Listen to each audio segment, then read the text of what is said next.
Hello everyone, I am the host of Real Talk with Karia Christopher.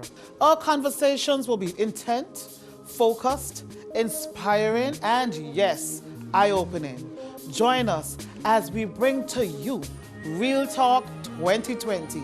So sit back and relax as we get ready for a new episode of Real Talk with Karia Christopher right now, proudly powered by Flow. Hello BVI and of course hello world. Welcome to my show Real Talk with Karia Christopher 2020. As usual, it is an honor and a pleasure as we feature wonderful gentlemen this season. I know I have been accused of just being pro-women, so I'm sure in the world that we can do both.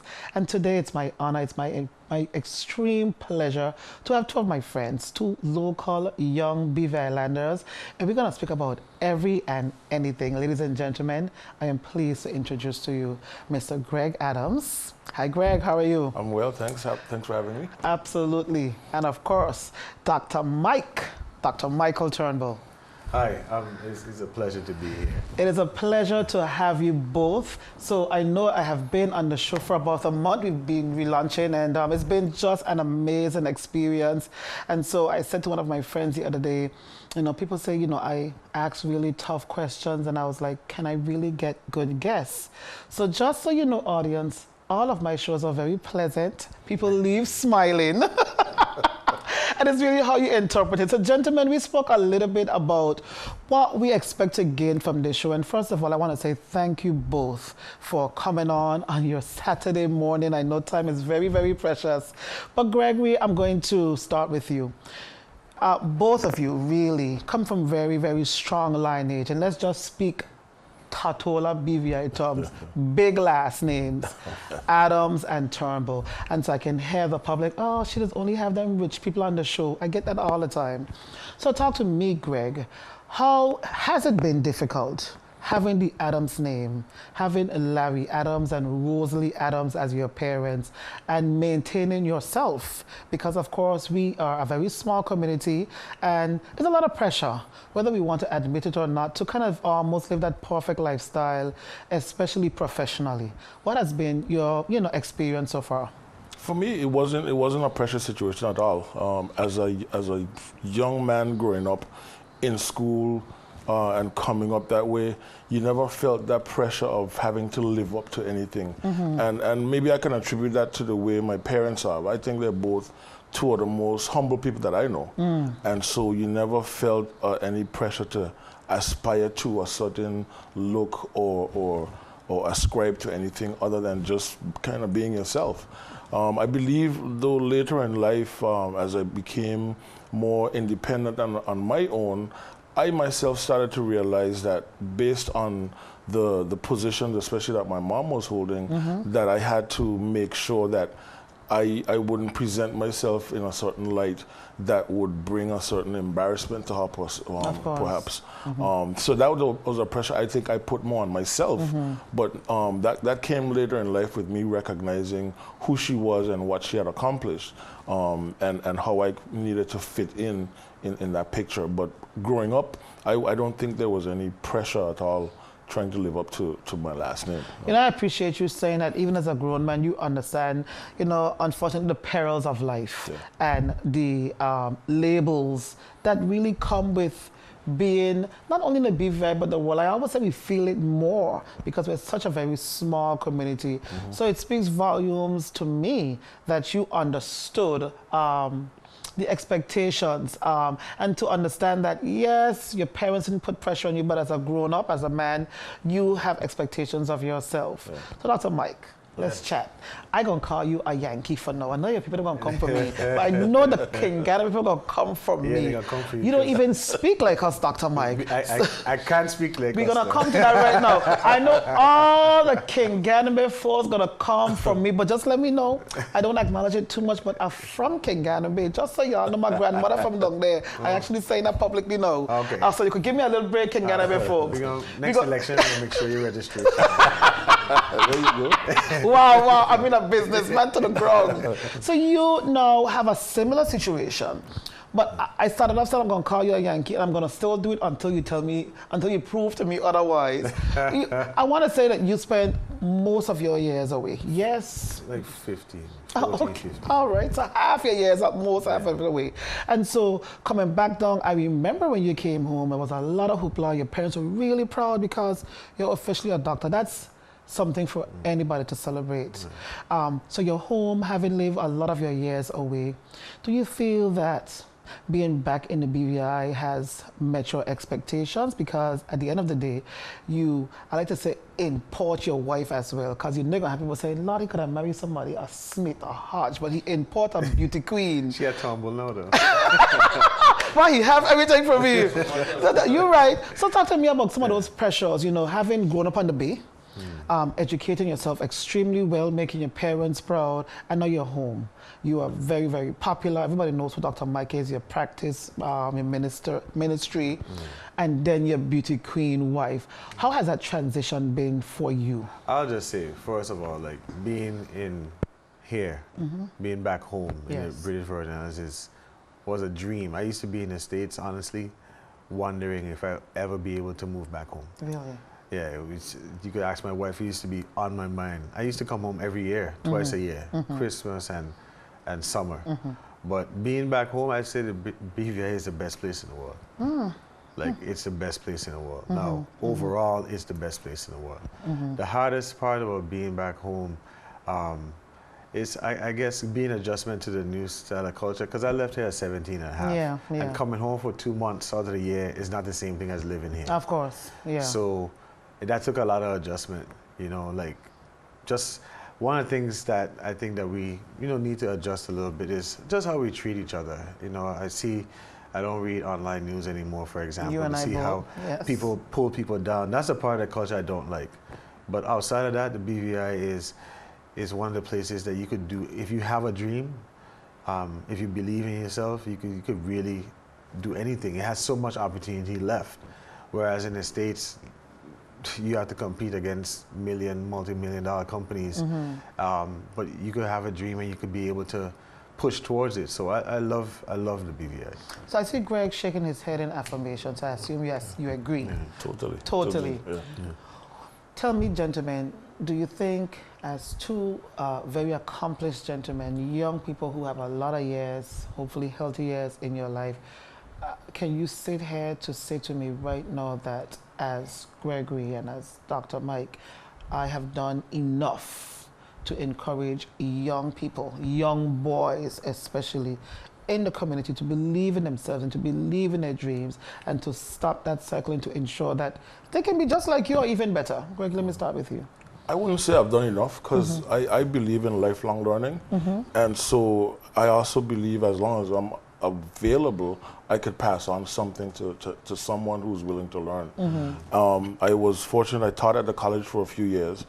And one of the things I would do every semester was I would take one lesson from the semester and talk to the students about just college life, not necessarily something that was on the syllabus to study, but just about the careers that they were interested in.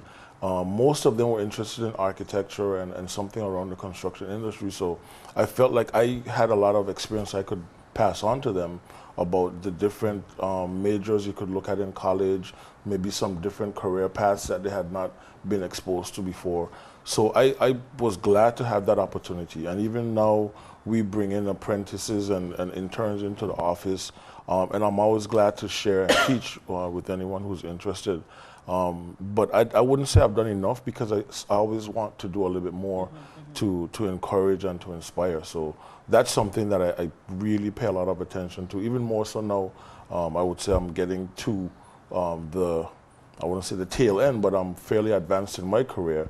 And I think my experience has taught me a lot, and I have that to share with people who want to follow along in my footsteps. Maybe. Good. I like that. Yeah. Dr. Mike, you have a ministry. We're going to get to your ministry a little later down, but you have a wonderful opportunity to attract young people to your space in your church and even in your profession as a psychologist.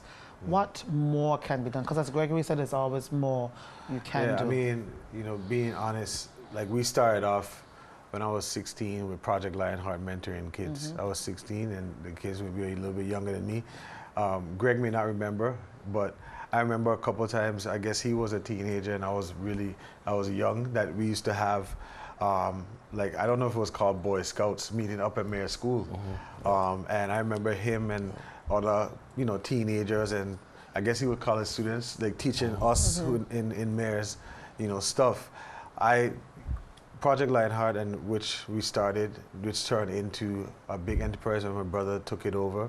And I always wanted to give back, but to say that feel like I've done enough at 36, definitely not. Like, I think when you stop doing when you're not alive, because good. when you see all that's happening right now in our community is never enough. All of us have something to give back, but being able to reach people at where they are is important, so we have to be able to give back in a way that's meaningful. Like, my life is dedicated to helping people live well and give them hope in any way, shape, or form. And that's something that I'm blessed with, that my work is also my purpose, because I could do it for free. I would want to do it for free. So you always have to continue to give back. Like, and you were saying something that people would watch this show and be like, oh, they're talking about Adams, they always had it. That I don't view life like that. My parents didn't raise me like that. They raised us with no pressure, like what Greg was saying, like but expectations and standards and principles. And after a while, when you get a little older, you start like, man, I have a responsibility not only to my parents but to my community to shape your life in a certain way. And when you love this place and this country and the people, you want to make sure at least you contributed something positive to people. And it's not always about what you can get, but sometimes what you can give. I get it. So we in the pre-show, if you could call it that, we spoke a little bit about the expectations of the show. So these two well-dressed gentlemen, this right here is a full high-end department store right on my right. And we could all see Greggy. And so we're going to just talk real talk. Y'all dressed to death. That's the name of the show, right? That's the name of the show. Most people look at your shoes and know that's half the paycheck right there. So we're going to just talk with the aesthetics that people see. So how I need for you, both of y'all, to sit here and convince me that you can relate to every kind of man, and we're talking about men now, and in this little small community, because the reality is there are a lot of layers in our community, and people judging the first 5 seconds, maybe really 3 seconds. And the first thing you see is how you look and how you carry yourself, the brands you wear or choose not to wear. And so both of you are always well, immaculately dressed. Do you think that you're missing an opportunity to get to those people that are struggling, because they will say, well, that Adams boy and that Turnbull boy can't come tell me nothing about working hard and, not giving up and giving my that psychology talk, and because they all been have it. Don't matter what they said, their parents had it. Look at them, they have it now. They can't relate to me. Do you think that's a fair assessment? I believe there are some people that would feel that way, but you can't stop that from me not offering. I can offer to connect to anybody. I speak about this with my friends a lot, that I've come from very humble beginnings, and there are people in my life to this day that don't dress like me, that don't talk like me. They're just what we would call regular guys, Regular juggler. And I still consider them a part of my circle. We don't hang out, but we still connected. People I've known for more than half my life. So I can talk to anybody. It's a matter of if that person is ready to receive it. Because if they put up this block that says, because of my job or my name or my position or where I dress, they can't relate to me. It's more about them not relating to me than me not relating to them. So I think I would still always offer, because, like I said, I feel like I'm willing to teach or pass on information to anyone that's willing to learn. But it's whether or not that person is willing to receive it in spite of how they perceive me to be. I like that answer, but as a psychologist, Psychologist, yes. I'm going to put a little bit more on your response because you study people and the minds of people. And so not everybody is able to relate and open their minds and themselves to receiving good advice, to receiving a help, a handout, or a hand up. How can you do that to persons when the picture that you present is basically picture perfect? Well, I'll just say, like, I know it's hard to believe, but like, I know people judge you on your appearance. This is something I struggle with. Really? You might have had to believe. Like, it's something I struggle with. I struggle with just basically, if you know me well enough, I'm actually one of the most humble people you meet, and I always want to give back to people. So I never wanted to buy anything nice for myself. This is something I struggle with because I didn't want people to think, talk about you. You know, when I left here and I went to the States, like, it allowed me to grow a lot. But moving back, I was like, man, I was feeling like I was getting closed in because people judging you by what you wear and what you don't wear.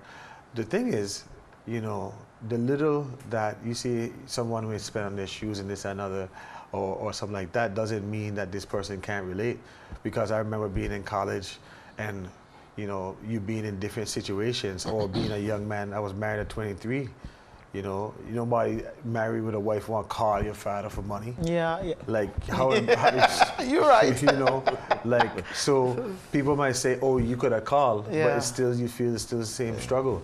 Everybody's been through difficulties, you know, and now having 3 businesses, I know what hard times are. You know, it's not much people want to take up everything that they have and invest in something. So that's why I was saying, you know, being here, you can't judge somebody based on how they look. And I get it, and you understand the question had to come. Yeah, I completely get it, and this is the opportunity for us to be able, because I'm surprised and actually refreshed that you have said that, you know, I had some problems kind of buying nice things for myself because I didn't want people to say, oh, well, look at he done buying this and buying that. I have stuff home that I haven't worn because I don't want people to say. Not Karia Christopher. I walked away. I'm wearing it. I'm very sorry.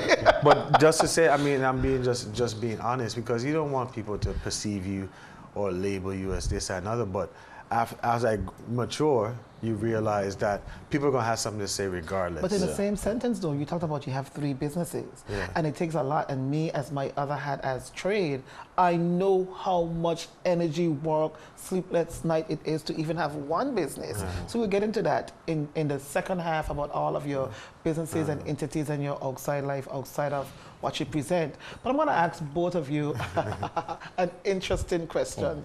Both of you are... she laughed. Yes, because I know you're going to pause. Both of you all are fathers of beautiful young women. Your girls are grown, basically. I think your oldest one is about 10. It's beautiful, like her mommy. And then you have a twin, a pair of twins that are... So we're going to speak specifically about raising girls. So I like to talk about my husband on every show because he's my husband. If I don't talk about him, who will talk about him? He's mine, so I'm going to talk. So we raise our girls totally separate, and I want to get your views on my take. And I know it's not about me, but I wanted to just have a discourse about this. I feel like you work hard, and if you're privileged enough to be a parent, I think it's a privilege to be a parent. You want the best for your children, you want the best education, and you sacrifice so many things. So I say to the girls, well, girls, you know, we're working hard to give you top of the line education and whatever experiences and exposure we have. This is what we really need. I want you to marry someone on your level. This is how I feel. I know I'm gonna get blows for it, but that is how I feel. I feel that you should not have to lift up somebody. I don't want anybody to lift you up. That's the thing now. So I'm not asking them to marry somebody for money or, you know, date somebody for money, but I feel like be at a space where you can take care of each other and not you have to bring somebody up. As a mother, raising 2 girls as well, and this is my perspective, do you agree or disagree with that, have girls yourself? I have a slightly different take on it. Sure. Both of my kids were born when I was living in Dallas. And in the church where we used to worship, the pastor, whenever he would dedicate, especially young girls, baby girls, he would turn to the father and say, as a father, you have to set the example for your daughter to see how a man should treat a woman. Absolutely. By the way you treat their mom. Right. And so that has stuck with me. My oldest daughter is 21. So that has stuck with me all these years. And so I've tried to live that example by treating their mom in such a way to be that example that I don't even have to turn and tell them what they should expect from a partner that they're looking for. That's such a wonderful analogy. I try to make that, make that a living example. So in terms of helping them to seek out someone, as you said, who might be on their level, I think that should transcend based on the example that I've set, that they would be looking for someone who is compatible with them in a number of ways, but most of all, who's going to treat them like they deserve to be treated. So you're going to make me look like a villain right now, because I could... and I'm going to let you respond to that, Dr. Mike. And I get what you're saying, and I agree 100%. If I'd agreed more, I will agree more. I believe that there are certain things women can do for their daughters and certain things men can do for their sons. And I really feel like it's a woman's responsibility, a mother's responsibility to also, along with if they're in a fortunate situation and having a two-parent household, along with being wonderful to your husband or to your partner, so that the girls can see and do the same thing. Don't be shouting and screaming and being bossy. I do also really believe, though, that it's our responsibility to have, for our girls, to have some sort of standards. There are girls out there that literally don't have standards because they weren't taught. Dr. Mike, psychologist, dad, all of that stuff. What's your take on that? I'm a little bit more, I guess, not. My oldest daughter is 10, the youngest one is 5. And my wife, she, does this to me every now and again because, I'll be like, my daughters don't have to be married. they could be fine. They don't need to be out there with no raggedy, that I'm at the stage that I can't even picture. It's gonna come though. I know, and it makes me very sad inside, to be honest. But and it was only me and my brother growing up. So having daughters is something. The only reference I have for being there for my wife and being respectful is similar to what Greg said, like just being the best example I can be. I just hopefully that they will be. I can't even fathom thinking about really this. Not even trying to even cope with this right now. I can't cope. But I know they're getting older, and if they were, when they get to that age, that at the end of the day, that they find somebody that will uplift them, not only just in life, but just emotionally, spiritually, and allow them and be protective of them. Is it fair to say, because I do agree with the both of you 100%, is it fair to say that we can encourage our daughters, but you're not even in a mental space to even accept this. So Greg, is it fair to say that we can encourage our daughters to absolutely be in a relationship for love, someone who's kind, someone who takes care of you and you take care of them, but also someone who wants to grow? Is that fair? Because that is my thing. I feel that, and at the end of the day, it's their decision, but I feel like if I gave them those tools to try to seek somebody out and have that person seek you out too, to lift each other up. I don't know, I know people will definitely disagree with what I'm saying, but is it okay that we should be able to have both as women? I think it's okay, because if you put it in the space of raising a young lady to be independent. Yes. You want them to be independent, to fend for themselves. Yes. But there's a balance that says, while I'm being independent, I still, as people, we're naturally social beings. So I need to socialize in a certain way. So if I'm socializing and looking for a partner, this is what my partner should look like. There's that balance that you want to have to strike with them. So I think it's important to encourage them along the lines of how to be selective and who, not who in terms of a name, but in terms of the qualities that they should be looking for. Yeah, there's nothing wrong with encouraging them along those lines. You put it a lot better than I could phrase it, because that's my little space. And now that my oldest daughter is away, I'm like, Hunter, she'd be like, oh, mommy, some boy slide, this is the new term, slide into my her DMs. Yeah. I was like, let me see. So I would be checking, and I was like, okay, Hunter, no. Absolutely not. And I know it's perhaps not the right thing to do, because I look at the speech and the talk and the pictures that you post. You know, to me, those things speak volumes. Yeah. And I will be like, well, Hunter Tory, no, I think this is the one that I want to have somebody sliding into your DMs or whatever that means, you know? So, raising a family is going to always be a challenge. I think even when our children, boys and girls, become grown up, you always have that attachment to them because you want them to be their best selves and you want to protect them forever and ever, which is a little bit unreasonable.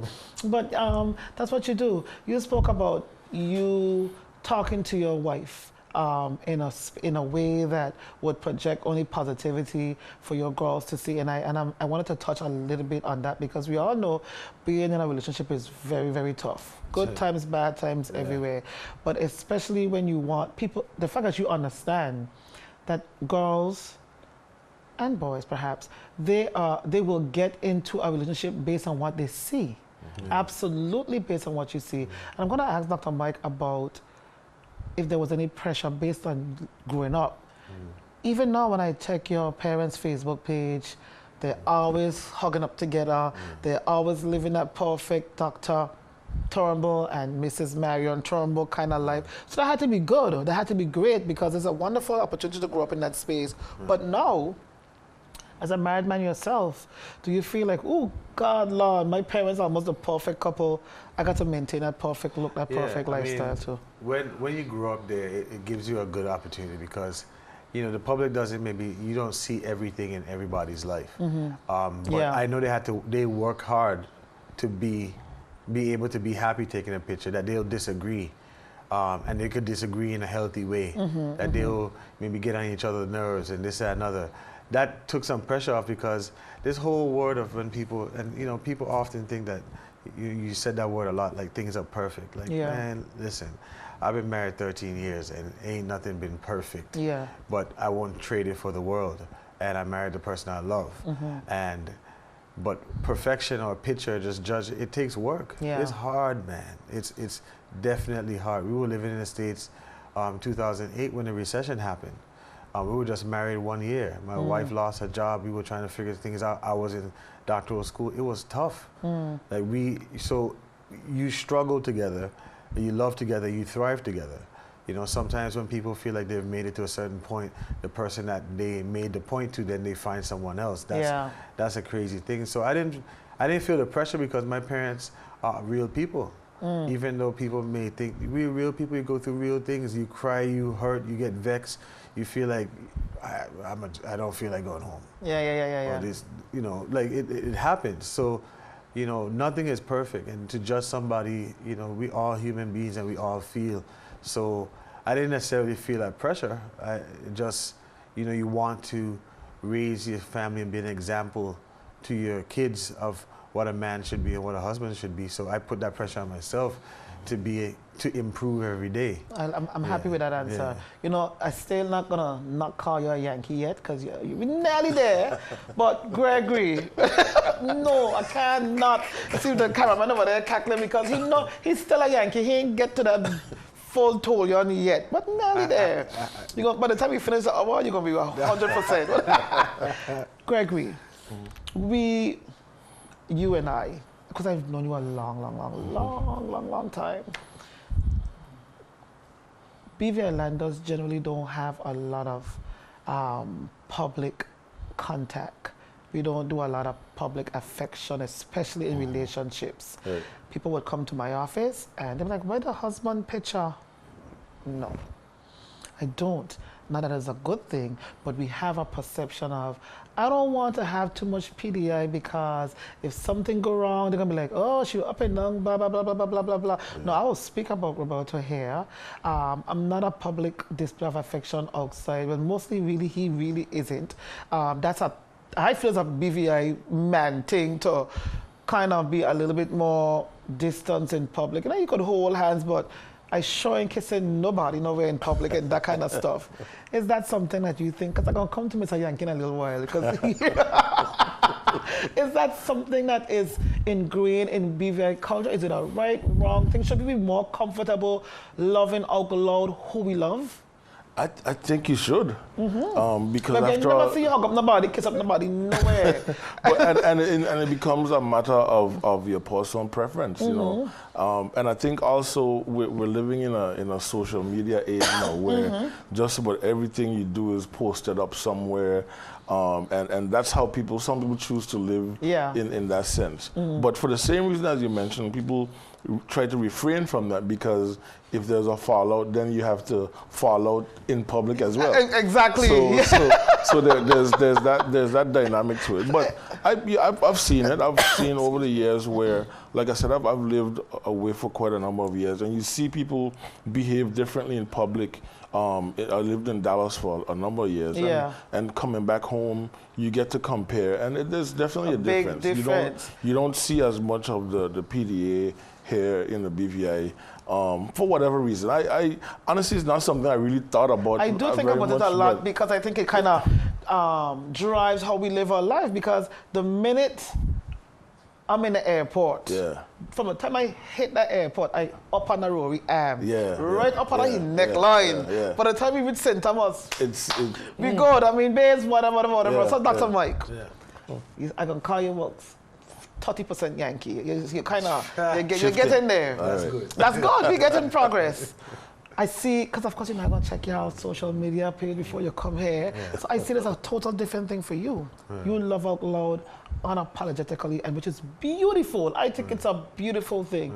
It's a cultural difference. Is it something that, I think it's something that maybe being away for a while, like I don't see the big deal, you know, with some of the stuff, like if you're out with your partner, you could dance with her, I don't see what the big deal is. Right. I mean, if you look at my wife, she's very attractive. If I don't touch her, somebody else, I'm gonna try to. You're right. I mean, I don't know. We're talking to some of my friends, you know, who are not married and this, that, and other. Sometimes, you know, they don't want to.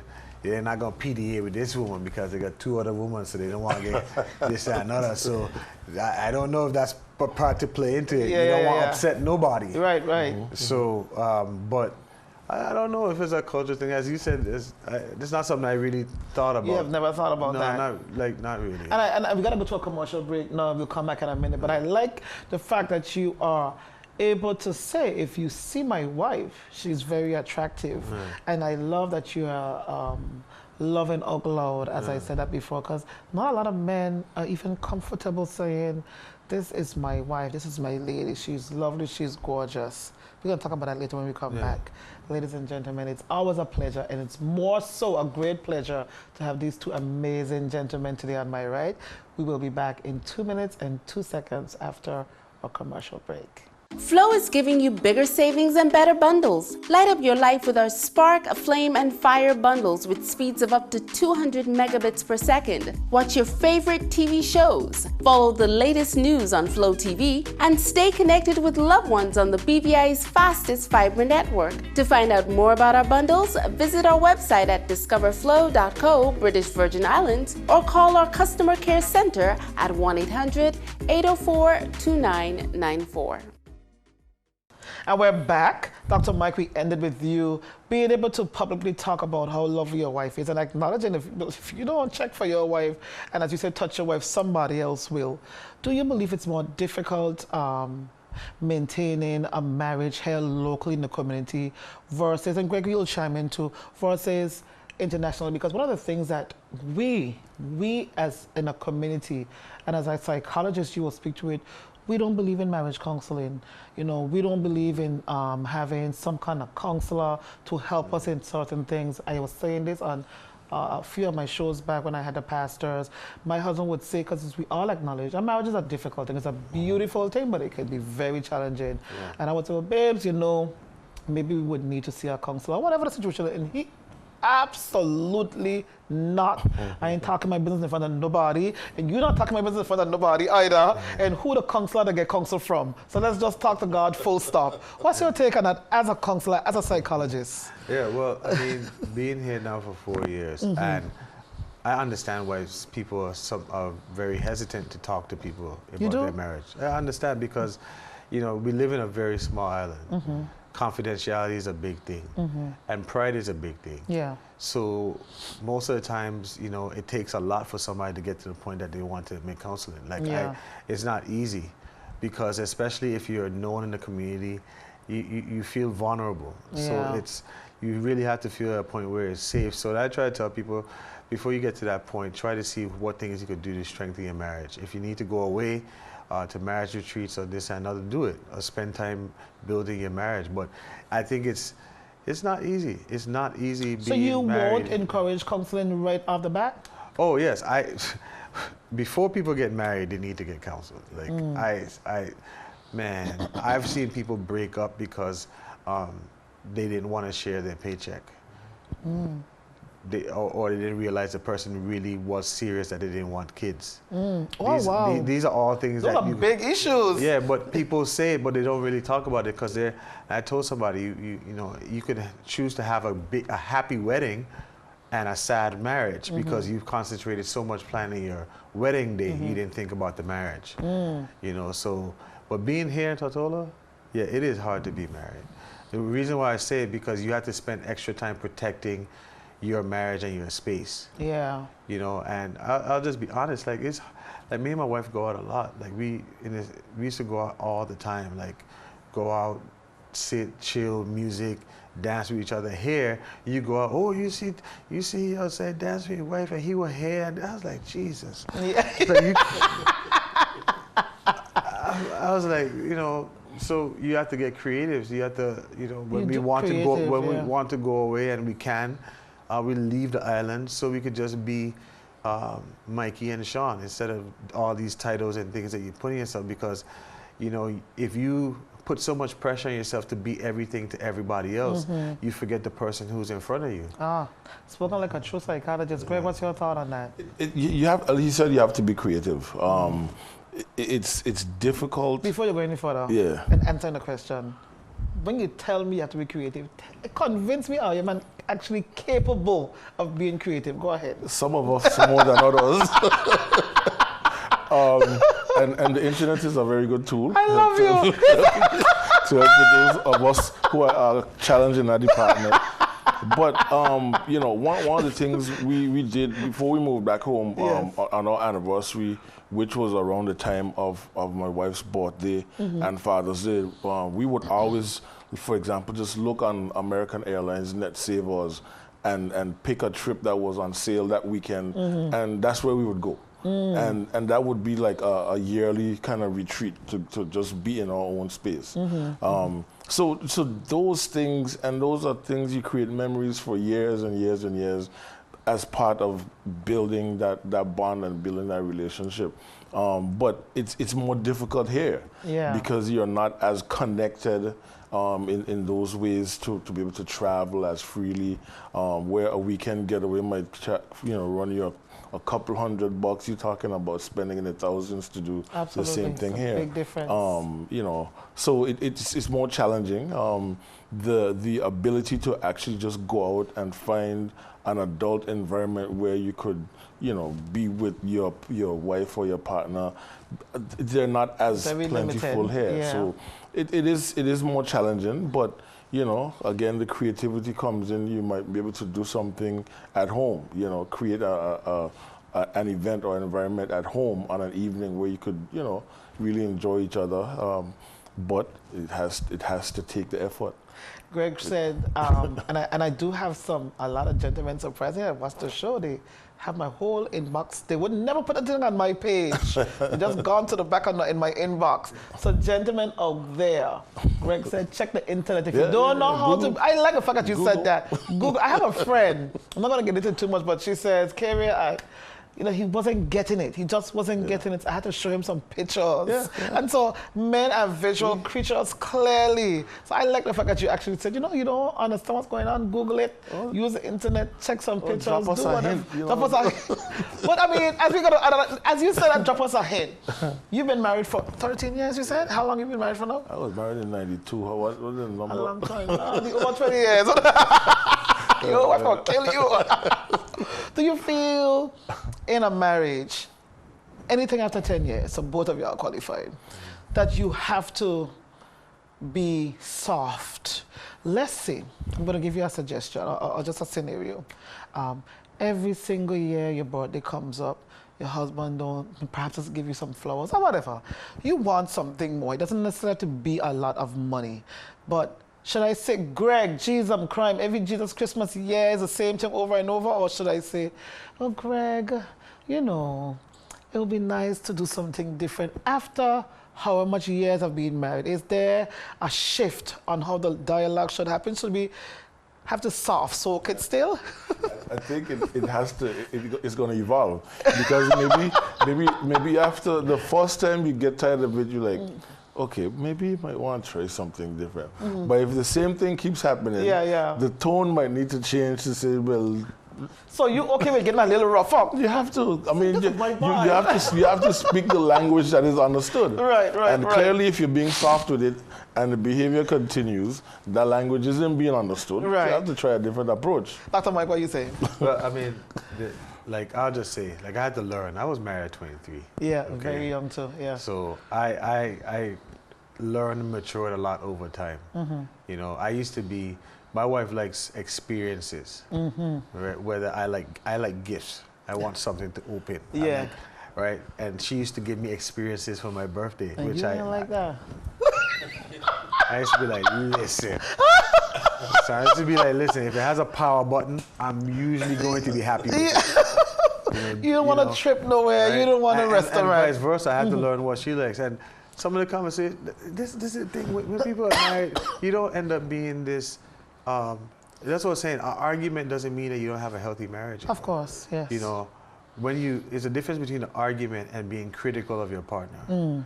If you say, I don't like this gift, I don't know why you gave it to me, that's an argument.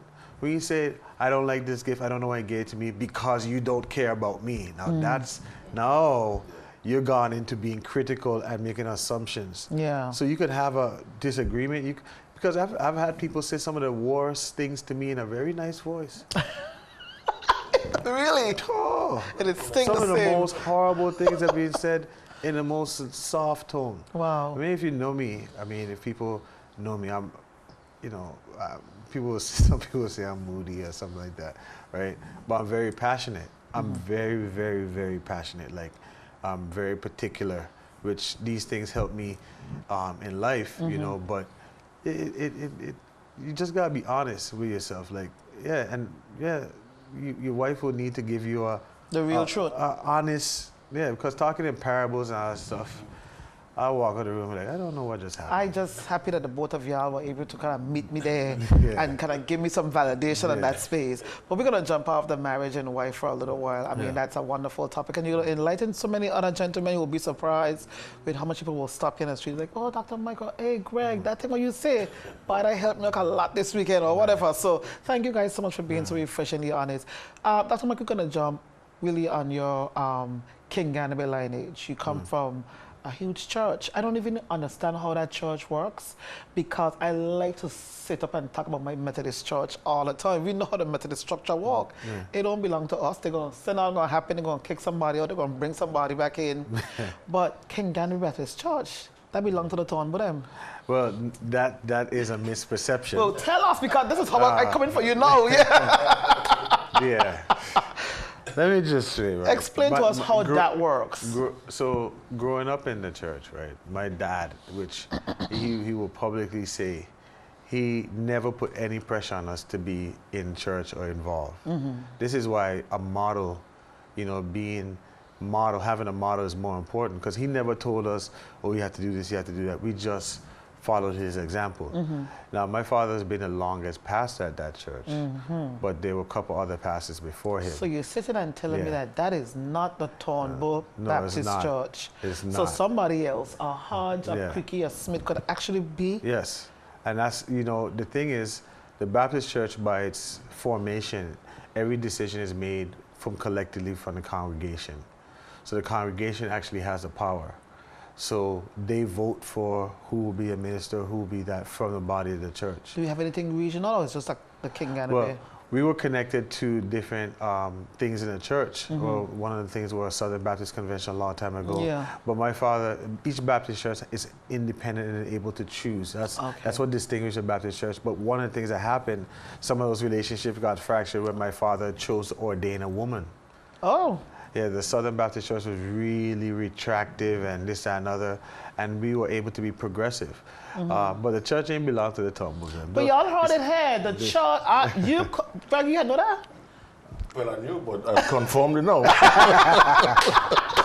You could not tell me that wasn't a Turnbull King Gateway Baptist Church. But what I say is that whatever we do as a family, we take it very seriously. Yeah. So, I mean, it's good and bad, but you know, my father is my father. He's something else outside of being a pastor, you know. He's one of my biggest supporters. And my mom and my brother, it was only 4 of us growing up, so we had to stick together, you know. So the church don't belong to us. That's what people used to, you know, that's something people used to say growing up. Oh, y'all living off the people's church money. I mean, I kind of want to ask them, but it does like, clarify. Like, you know, that's one of the biggest I mean, I know it happens in the world. Let's just be honest. Right. But my father worked hard. My father sacrificed. My mother worked hard. Like, they sacrificed a lot, you know. To build the church as well. Yeah. Correct. I mean, they poured their entire life into that. Yeah. Especially my dad. Like, he started pastoring as a teenager. So, as someone who grew up into that church, and now you're back and you have a very prestigious space within a church, even if it's just for connections because of who you belong to, but because you love what you do too. People say Pastor Mike as well. So you are in the space of the church. Do you take any responsibility for any negative retractions that comes out of the church? Yeah, I mean, it's hard because a lot of my friends, I have friends from all different sectors, and some of my best friends are not involved in church and this, that, and other. But what you know is that people are good regardless. Now, what church has become and what we're trying to distinguish ourselves at our church is not a place where people are judged. It's a place where you could come to experience God's love, you could be enriched, and you can learn how to live a better life. Not this place where you come to be condemned and this, that, and other. So a lot of condemnation, a lot of people who come down here saying that, you know, that you need to give $100 to get a blessing. You know, I didn't grow up like that. You didn't grow up like that. Those things are, a lot of people, regardless of who they are, take advantage of people's weakness and manipulate them into feeling that. Yes, a church needs money and this and that to operate, but that is not the basis of what you do. Just like in business, business needs money to operate, but if you're just in business to have a profit, your business is not gonna be that successful. I'm gonna ask Greg to chime in on this question just now, but one of the first shows I had, we had 2 pastors on the show, and we spoke about homosexuality in the church, and one particular pastor was very strong against it. Both of them, but one definitely was, no, it's an abomination, and it's a disgusting situation. My feelings were a little much more, you know, subdued. I'll have more tolerance, but not to say that he is wrong. When people look at King Gateway Baptist Church, it almost comes across in some spaces as very liberal. Almost like a party church. You come there, I look at a live sometime, I mean, I'd have a blast up there, almost like a club. Do you feel that your energies in that church is to get the masses regardless of whatever, or are you just meeting the wall as they come? And then I want Gregory to kind of respond to that. Yeah, I think, I know one of the things that, I'll just tell you, when I was in the States, and I finished divinity school before I started my doctorate, I used to work in church, and then after, I stopped going to church for like 2 years. You couldn't get me in nobody's church at all. I only used to go to church when I came here. And a lot of the experiences that I had were all these things that, and I got disdain from church. Not God or Christianity, but the whole organization. And one of the things when I was able to move back home that I wanted to, you know, bring is create an environment where everybody feel welcome. You know, like, you know, people say all these things, that people pick out somebody's a homosexual and say, well, that's a sin, and this is a sin, and that's a sin. But these same people are home beating on their wives. These same people are home stealing from their jobs. Is that any less wrong than what you're condemning? Now, in a Caribbean society, I understand why homosexuality is so frowned upon. I understand it, and people have their various opinions, but that doesn't mean that we should. How you gonna hate? We can't hate people for who they are, because I could hate you for different things. I'm saying that you're condoning this behavior, or me personally, but we have to set a standard where we're not treating people less than what we want to be treated, and we can't make people feel like they're out of touch or can't be loved. So if it feels like it's a liberal and all people are welcome, I'm happy for that, because there's coming a point where churches around the world are dying because they're not being able to see it as some place that they could go where they could be loved. You know, Jesus didn't go to the church and Baptist singer. He went to the street. He went to people on the corner, and that's what people try to hold this whole religious thing. That's why people say, I'm not coming to church until I get it right. Now, come to church as you are, and we'll figure it out together. Okay. Well, I'm going to ask Greg. Greg, you're a Methodist. Strong, staunch Methodist, like your sister in Christ here. Talk to me about really what Dr. Mike talked about, because the first guest on one of the first shows, I want to be clear, he did not condemn the person. I think he condemned the sin. That's if I want to make sure I try to get what he was trying to say. And he felt that we're going to accept everyone in the church, but eventually we're going to convert you into what he felt God needed to be. And I hope I'm getting his words right. So he'll keep, everybody is welcome to the church, but eventually you're going to have to be straight-laced like us. And as opposed to what I think you're saying, come as you are, stay how you is, just as long as you're here, we okay. What's your point? Well, just before you answer, yeah. So I wasn't, let me just, because I know Clarify. this is a sensitive I understand. topic. I want people to feel like, and I'm not just talking about people's sexuality, okay? Yeah, like, yeah. I just talking about people who feel like they're living a life that they don't feel like what the church says, God says they accept. Like, I feel like if you come in contact with God and experience God's love, something miraculous, and you're going to change for the better, whatever that change is. But the thing is, when we put up a front, like sometimes that we're so judgmental, we don't give people a chance. You know, that's what I'm. So can I still say that you would be more on the liberal side, though? Can I say that? I guess so. Okay. I guess I'm more accepting of people, because I know if once you come into contact, people have a thing to change. And I was bullied growing up.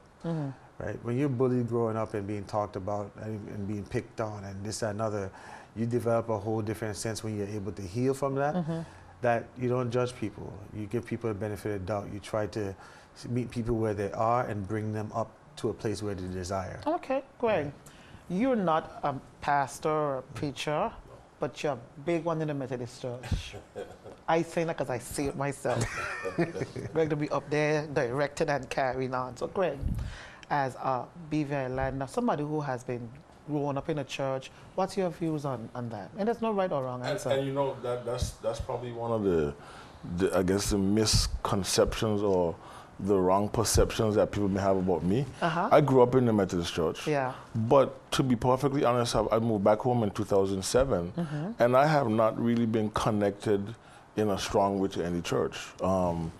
And that's been a challenge for me. The church that I went to when I was in Dallas, I tell people it spoiled me a little bit, because I got exposed to another type of church life that was not Methodist. This was a Bible church, basically. The kind of music we did, the preaching was very much different than what I grew up in. And so moving back home, I was still looking for some of that, and I've had a hard time adjusting back into a church life. No, Greg, killing the Methodist people. But I'm still connected to the church in some of the activities that I do. Right. So I guess people still think that I'm deeply Deeply rooted in the church. into the church. But just just to be perfectly honest, I'm not. So as there. a regular person who does go to church whenever you feel the Lord ordain you to go, Right. Are you in agreement that with the, well, I suppose, I don't want to put any words in your mouth, the more liberal approach to church or a more conservative approach? I think I will sum my position up in more of a scriptural way. Judge not, lest you be judged. All right. I don't believe in judging people, and I agree with what Dr. Mike said. The church, I've seen it written or said somewhere where the church should be like the hospital. You go there to get well. And if there are challenges in your life or whatever direction you're in, and you know that you want to be going in a more spiritually guided direction, a more God-fearing direction, the church should be that place where you feel free to go and to build that kind of lifestyle, build that relationship with God. And as you said, when you come in contact with God, you'll know. And there'll be a change that sometimes people don't even understand how it happened or why it happened, but it has happened. And you'll see it manifested in the way people live their lives when they have that true experience with God. Well, believe it or not, I mean, I love the fact that you were able to articulate it in a non-biased way. I'm not good religion because I bias, but I love and appreciate both of you all. They had to trim our time up. I vex. Oh, wow. How is that possible? How is that even possible? I don't know if the camera caught me when I just gave them a side. They were like, what? You're telling me my show up already? But so anyhow, I want to just thank you guys, and I would like to leave y'all with some lasting words for the public because, we are so blessed. I'm really grateful that the show has been so well received, and it's really to have a dialogue and to have a conversation. So I'm going to ask Dr. Mike and then you, Greg, to just give your audience a little bit of positivity on how you live your life and how you go on, and something to enlighten the public. Well, I mean, first of all, Karia, thank you so much for having me. Thank you. It was a great company being I mean, here. District 2, they take on my show. My fellow District 2 brother here. Indeed. I'm 36, so I'm just, getting there, and one thing that you have to do is be able to heal yourself and believe. And what you do for this community and what you do for your family, what you do for God, that's the only thing that's going to last at the end of the day. Yes. So there are a lot of people who I come into contact with that have dreams, that want to try something. You may not have all the support that you need, but if you have a dream, go in the direction of your dreams. Awesome. Go in the direction of your dreams. Awesome. Thank you, Dr. Mike. Greg. Again, I would also like to say thanks for the opportunity to be here with my brother, It's my Dr. pleasure Mike. to have you both. I was there reflecting on the fact that I used to coach Little League years ago. And these guys, him and his brother were on the team with us. Oh, wow. So you're like a big brother now. There you go. But for me, I'm at the point in my life and my career where I'm starting to think more about legacy and what is that legacy that I'm creating or leaving behind. What will people say that you have contributed? And I guess I sum it up in the sense that I like to pass on knowledge. I like to pass on information. And anyone that knows me knows when I get to talking, sometimes I don't shut up. But because I believe in that exchange of knowledge just by coming in contact with people. And so if there's one thing I could leave with anyone watching, especially younger people, is something I tell my kids: you need to use all the resources that are available to you to grow. Tap into your parents, your grandparents, older siblings, family friends, anybody that has information that you think you could use that could benefit you. Don't be afraid to tap into those resources as you try to find your way through life. Just make the best of all those resources that are available to you. Awesome, awesome. BVI in the world, we thank you once again for tuning in to Real Talk with Karia Christopher 2020. I'm so happy for the suggestion of featuring those men because you guys enlighten me. I have a party here when I do these shows because it's so much fun. Gentlemen, Mr. Adams, Dr. Mike, thank you both for giving us a real serious perspective of life and love and just learning and living. It's been an extreme pleasure. I thank you all who have continued to support me and really encourage me every single day to continue to do what I love. I want to say a special hello to a super fan, Blue from Bargos Bay. I wish I knew your real name. Thank you, Blue. Mwah, mwah, mwah. BVI The World, we thank you. This is Karia Christopher here on Real Talk 2020. Stay tuned to this same space, same time, same place, every single time you see us. And we want to say thanks to Flo. Thank you, Flo, for giving us this wonderful platform. See you soon, and God bless you all.